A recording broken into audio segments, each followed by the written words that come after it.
नमस्कार। प्रस्तुत है निराला की कहानी जिसका शीर्षक है दो दाने।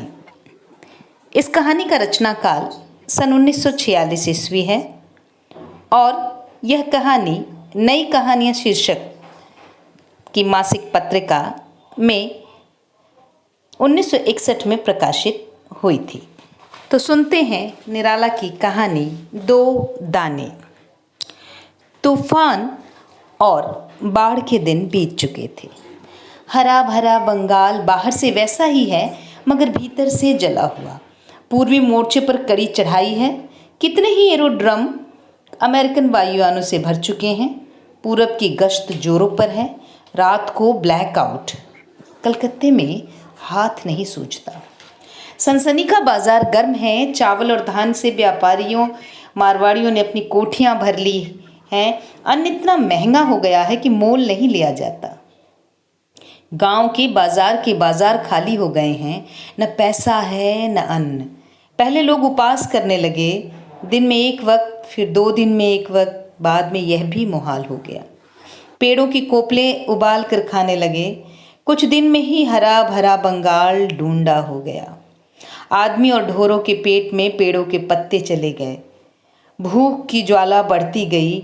देहात में भीख न मिलने की वजह से लोग शहर के रास्ते दौड़े। कोई आधी दूर चलकर मरे, कोई पहुंचकर, मगर पेट में दाना न गया। धनिक जन हथियारबंद सिपाहियों से अपने गोलों की रक्षा कराने लगे। इसी समय कमला को सूझा अपने परिवार को लेकर कलकत्ता चली जाए। कमला साधारण गृहस्थ की विधवा है। मौरूसी खेत भी कुछ बीघे हैं और साधारण गहने भी। हाथ में कुछ ही रुपए बचे रहे हैं। गांव में चौथाई लोगों को काल के गाल में चले जाते और युवकों के पैर लड़खड़ाते देख उसने मन ही मन तय किया, जिस तरह दूसरी लावारिस युवतियों ने यौवन बेचकर अपने भाइयों की परवरिश की है, वह भी करेगी। नहीं तो अन्न के अभाव से सबके साथ साथ खुद अपने को भी काल का ग्रास होते देखेगी। बड़ी दृढ़ता से उसने छाती औंधी। दोनों लड़कों से बड़ी बेटी चंपा को, जो ब्याहने लायक 15 साल की है, कलकत्ता के बाजार में बैठा लेगी। कुछ सहज ज्ञान से और कुछ पड़ोस की युवतियों की कहानियां सुनकर उसने इस पथ पर पैर जमाया। चंपा को बड़े आदर से रखने लगी और एक अच्छे दिन कलकत्ता के लिए रवाना हो गई। उसको किराए की कोठरी तलाश करने में जो दिक्कतें उठानी पड़ी, उनका हाल छोड़ देते हैं। वह एक ऐसी ही कथा है कि एक किराएदार ने अपनी मदद का जरिया निकाला कि अपने 2 कमरे उसके रहने के लिए छोड़ दिए, किराया 20 रुपये माहवार लेकर। 10-12 रोज कमला को जेवर बेचते और दलाल लगाते लग गए। दलाल लोग चंपा को देख गए और उससे बातचीत भी कर गए। इस तरह का अनुभव चंपा को पहले कभी न हुआ था। मारे डर के कलेजा धड़क रहा था, मगर माँ की बात का सहारा था।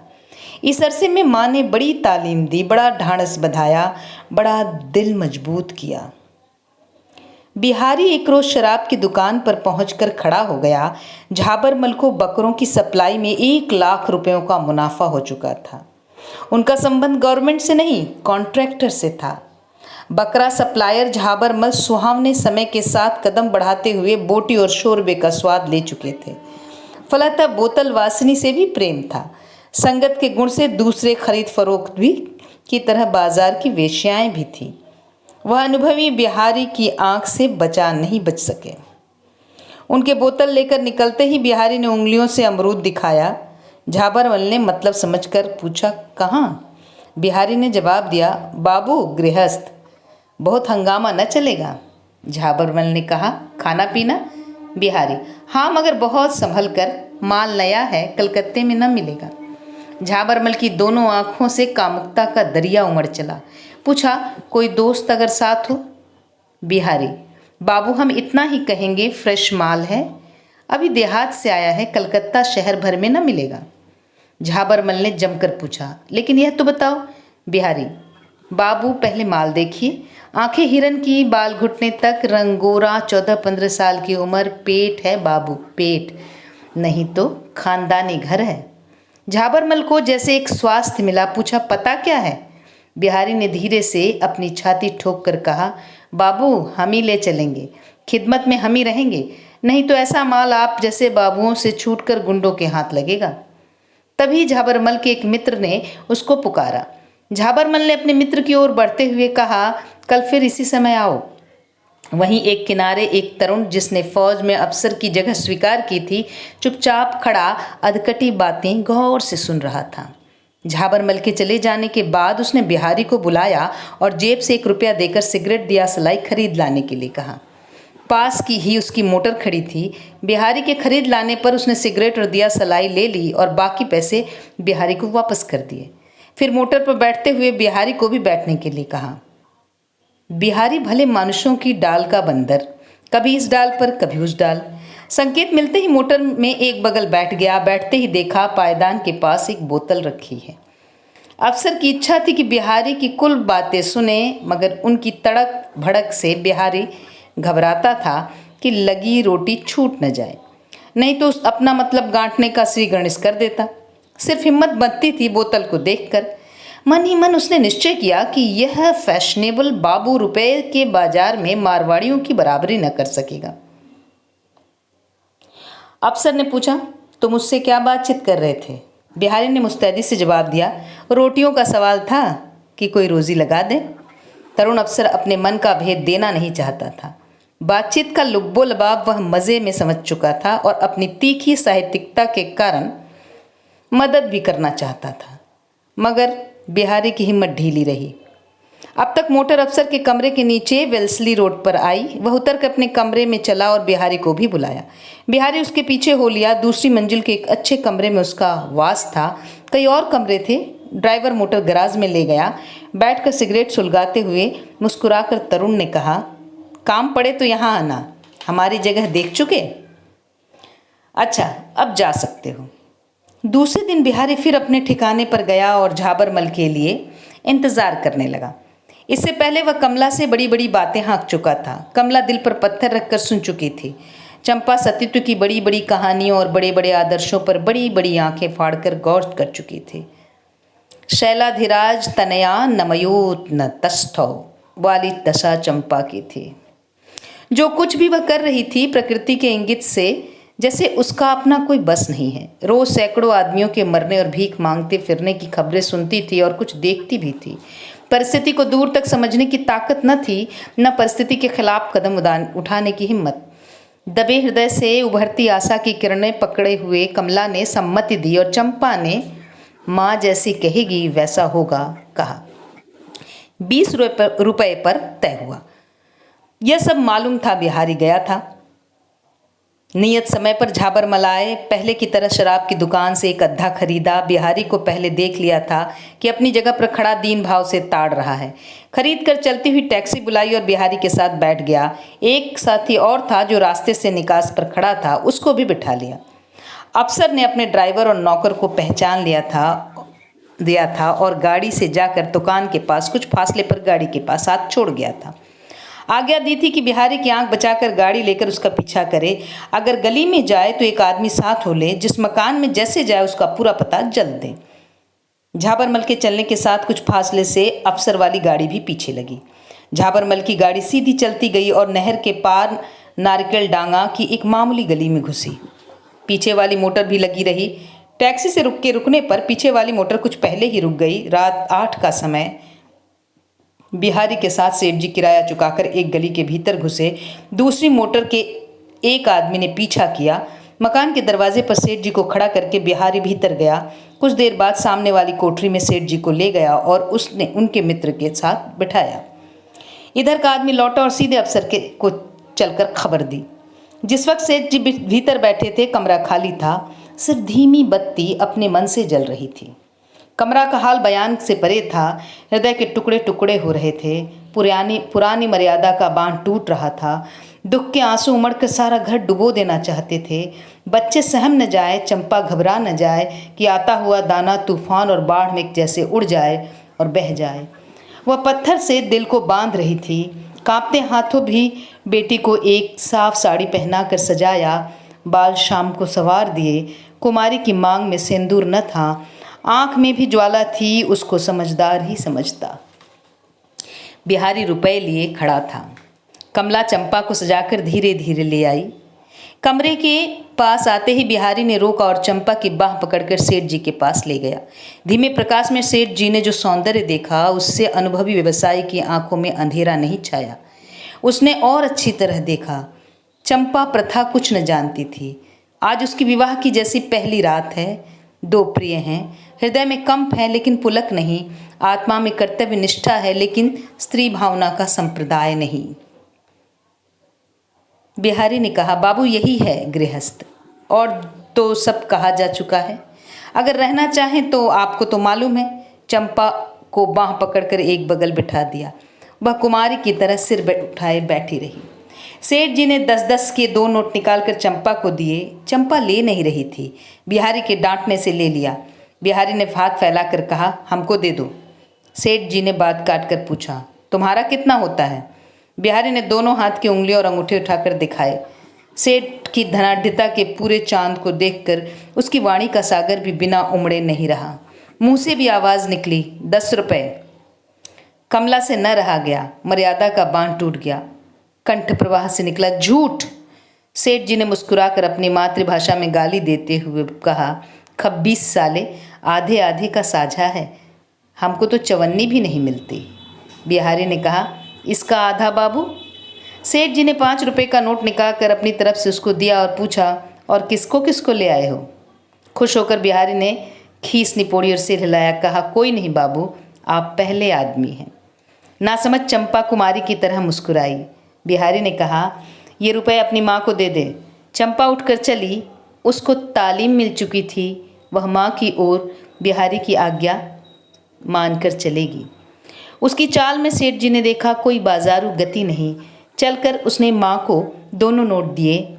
लेकर माँ ने धीरे से मुंह चूम लिया और आंसू पीकर सिर हिलाते हुए ढांढस बंधाया, घबराना नहीं।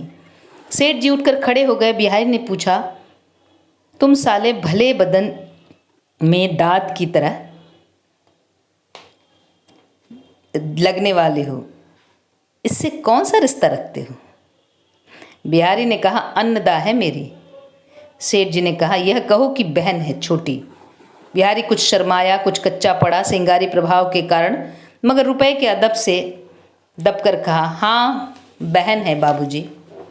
सेठ जी ने कहा, तो अब तुम जाओ, तुम्हारा काम हो गया। बिहारी ने जवाब दिया, हम भाई ही हैं, भाई भी हैं, इस घर के दरबान भी हैं, पान सिगरेट खाना पीना कुछ मंगाना चाहें इसके लिए नौकर भी हैं। आपके जाने के बाद हम जाएंगे। अच्छा। सेठ जी ने उठते ही कहा, हमको मिर्ज़ापुर में काम है, हम चलते हैं। बंगला में समझा कर कहा, हम पहले हैं जो तो दूसरे की आशा नहीं रखते, इतना समझने के लिए काफ़ी है। रुपए देकर दरवाजे के पास चंपा खड़ी थी। सेठ जी ने पूछा, तुम्हारा नाम क्या है? चंपा ने बंगाली मधुर स्वर से यथोच्चारण कहा, चंपा। सेठ जी ने बंगला में समझाया, हमारी जगह दूसरा नहीं ले सकता, यह आदमी नौकर रहेगा, कहकर आगे बढ़े। बिहारी की समझ में नहीं आया। आगे बढ़कर पूछा, क्या बाबू नापसंद है? मधुर मगर तीखा एक तमाचा बिहारी के गाल पर पड़ा। तिलमिलाकर उसने जब आँख खोली तब खंभे की बिजली के प्रकाश में तरुण अफसर को खड़ा देखा। पीछे से सेठ जी की आवाज़ आई, अब सवेरा हो गया, सवेरा। साहित्यिक अफसर ने समझा हमारी तारीफ की है। सेठ जी का मतलब था, हम रुपए दे चुके, सारी रात पार हो चुकी, कल इसका राज लेंगे जब यह यहाँ आया है। सेठ जी जिस अफसर को पकड़े घूमते थे वह इस अफसर के मातहत थे। इसकी 2-1 ढीली कार्रवाइयाँ उसको दिखा चुके थे। ये छां को पकड़ नहीं पाए, पकड़ने के इरादे से वहाँ तक आए। उनके भी आदमी हैं, ये राज रखते हैं, लेते हैं। बिहारी को दूसरी चकाचौंध लगी जब परिचित बाबूजी को सामने देखा। आप हैं? संभ्रम से कहा। अफसर पूरे बाबू की पोशाक में थे। पूछा, क्या हो रहा था? बिहारी बात टाल गया। चले गए। सेठ जी की तरफ उंगली उठाकर कहा, यह हमारा साला चला गया। अफसर पूरी तरह नहीं समझे। बिहारी रास्ते तक दौड़ गया देखने के लिए कि सेठ जी हैं या चले गए। सेठ जी उसी तरह की तंग गली में घुसे जिसका बिहारी को पता न लगे। उसको हिम्मत हुई, बाबू साहब से कहा। उसने कहा, आइए हम आपकी भी मेहमान दराजी करें। पेट पेट पेट, इतना काफ़ी है बाबू साहब। चंपा के कमरे का दिया जल रहा था। खातिरदारी का बदला चुकाने के लिए वह बाबू साहब को सेठ जी की जगह ले गया और बैठाया। दूसरे कमरे में कमला के पास जाकर सांस में से बातचीत करने शुरू की, इसलिए कि दूसरे कमरे में भनक तक न जाए। समझाया, यहाँ किसी का विश्वास न करो, अपना काम देखो। एक बाबूजी आए हैं, बड़े आदमी हैं, इनसे भी रुपए मिल सकते हैं। अब दुख के दिन दूर हुए। सेठ जी के रुपए देकर चले जाने का घर भर पर प्रभाव था। वे ये नहीं समझे दूसरे बाबू आए हैं। बिहारी कमला और चंपा को लेकर फिर दरवाजे चला। दोनों ने सोचा वही बाबू हैं। बिहारी चंपा को लेकर कमरे के अंदर आया। प्रकाश में चंपा ने दूसरी सूरत देखी तो दिल में मुस्कुरा पड़ी। बाबू साहब उसको अभ्यर्थना समझे और चंपा को गणिका। बिहारी ने चंपा की तरफ उंगली उठाकर चले गए सेठ जी की ओर इशारा करके समझाया, उनकी है। फिर 2 दफ़े 10-10 की उंगलियां गिनाई और चंपा की तरफ मोड़कर हटा दी। फिर समझाया, अभी या कुछ देर बाद वह आदमी आ सकता है, और एक उंगली उठाकर चंपा की बाह में गड़ा दी। बाबूजी ने पूछा, यह कौन आदमी है? बिहारी ने कबूतर उड़ाया, कहा, बाजार है, कौन जानता है कि कौन कौन है। भीतर से डर रहा था कि सेठ फिर ना आ जाए। तरुण साहित्यिक की रूखी करुणा चंपा की समझ में न आई। अफसर ने अंग्रेजी गले में रूखी साहित्यिकता का स्तर भरकर दबंग से कहा, यह आदमी अन्न चोर है, दूसरों का गला नापता फिरता है। इसके साथ बंगाली गृहस्थ बहु बेटियों का मिलना कितना भयानक है, यह समझदार ही जान समझते हैं। हम किसी पेशे के खिलाफ नहीं, मगर हमारा एक उद्देश्य है। अगर तुम हमारी हो आओ तो हम रास्ता निकाल सकते हैं। निष्काम इस साहित्यिक देश प्रेम के अंदर से वासना की घोर बदबू निकल रही थी। चंपा इतना ही समझी। चंपा की माँ मारे घबराहट के कांपने लगी। उसके समझ में नहीं आया कि वे क्या कह रहे हैं। बिहारी ने सोचा बाबू शराब के नशे में हैं। जोर की हंसी आई, दौड़कर बाहर निकल गया और कमला की बाह पकड़कर हिलाते हुए शराब चढ़ाने की मुद्रा दिखाते और समझाते हुए कहा कि बाबू मदहोश है। वज्र गंभीर बंगला में बाबू साहब ने कहा, यह जो आदमी आया था वह बदमाश है। इसने सैकड़ों की रोटियां मारी हैं। इसके जैसे आदमियों के कारण देश में अकाल है। इसको पकड़ना होगा। इसका नाम बताओ। बिहारी ने तपाक से कहा, बाबू श्यामलाल। तरुण साहित्यिक अफसर आग्रह भरी दृष्टि से चंपा को देख उठे।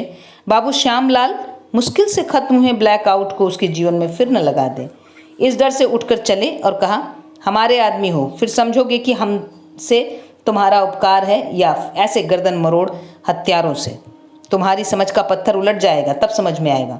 हम फिर तुम लोगों से समझेंगे।